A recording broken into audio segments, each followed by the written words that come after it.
Hi, today I'm gonna show you how to, it's a simple job to change the batteries of the Mercedes key remote fob.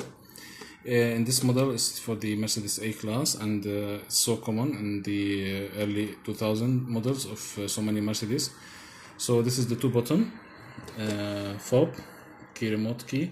So it's so simple procedure. Just what you have to do is to open the key itself, and here you'll find the lower part.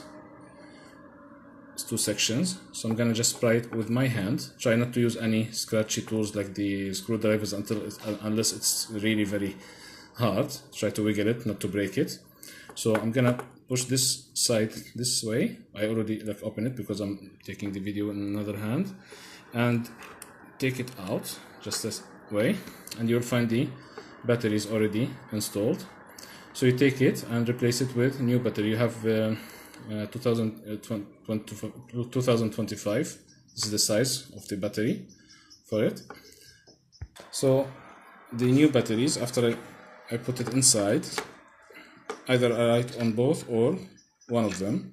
Okay, I put the date so I can know, because the spare key or the main key, I have to know which date I change the batteries, so I don't have to change newly replaced batteries just in case.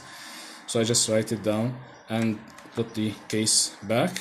Just click in its place, put it from the side and click it. And if you have loose, if you have the key loose already, you can just tape it from this side. But usually those clicks are good. So mine, it's the second time I changed, so still are good. I have no problem with it. I'll try to click it, so it's functioning now.